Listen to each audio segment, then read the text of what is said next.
Good morning. Good morning. You have 6 registrations. 6. 6 registrations? 6 registered to you. Do you register? Did you register vehicles for anyone else? No, I only have 2 registered vehicles. Well, I'm going to go through them, okay? Okay. All right. Right now you're driving a Ford. On that Ford, you have 5 speeding tickets and 2 red light violations. Yes, Your Honor. You also had a Honda registered to you last year. My daughter had a Honda. And on that car, there were 2 violations, a red light violation and a speeding violation. Okay. 2 years ago, you also had that same Honda. This was registered from Arch Street in Providence. Yes. 3 years ago, you had a Ford. Your Honor, I swore I paid off some of those tickets. You had $200 due on violations that never were paid on that one. What brought you in here today? I did. I received the papers in the mail finally. Our mail has been getting messed up, so I finally received a couple in the mail. So I came to court today. I mean, how you're not booted, I don't know, but nevertheless, with all of these outstanding tickets. Your Honor, I didn't know I had that many outstanding tickets. I had just been trying to pay off my license, and I paid off my license, and I registered the cars. I didn't know that I had that many tickets here, Your Honor. Are you working?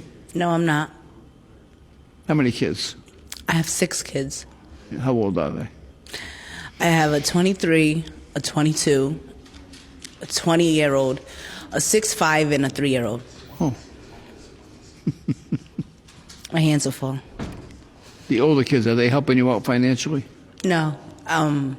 2 are incarcerated, and it's just me and my oldest daughter, and she lives in her own apartment. And the small kids live with you? Mm-hmm.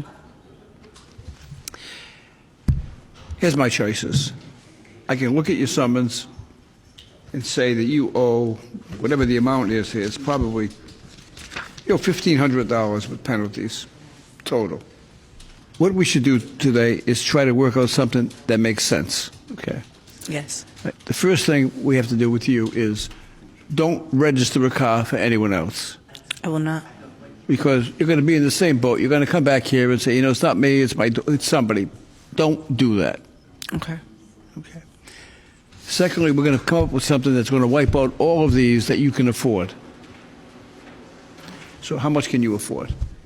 Well, I only get $187 from unemployment a week. That's all I get. I'm unemployed right now. I'm laid off. I go to school, local 51 at night to be a plumber, and I'm a single parent. So maybe $25 a week I can, because I still have to pay insurance and buy stuff for my house, for my kids, and pay my rent and my electric.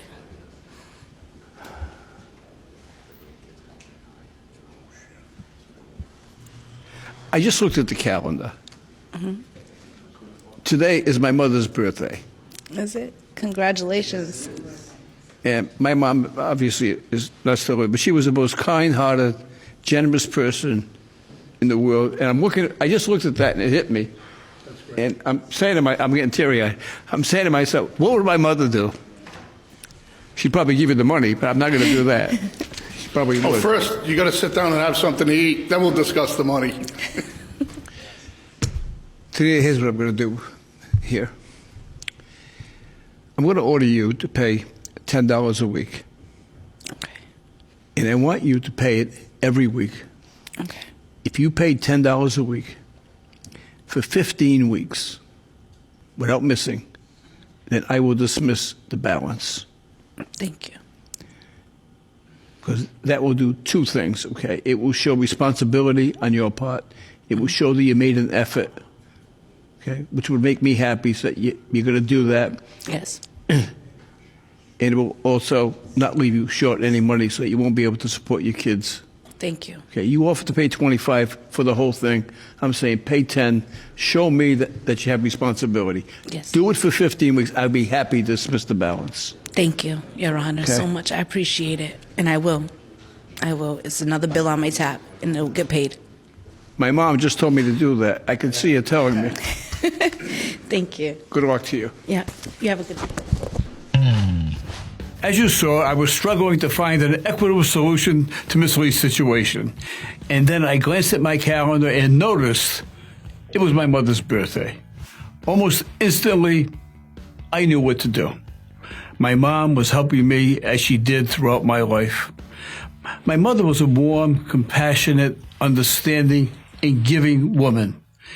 I remember one day coming home from grade school for lunch, and my mom was making lunch for me, and she was crying.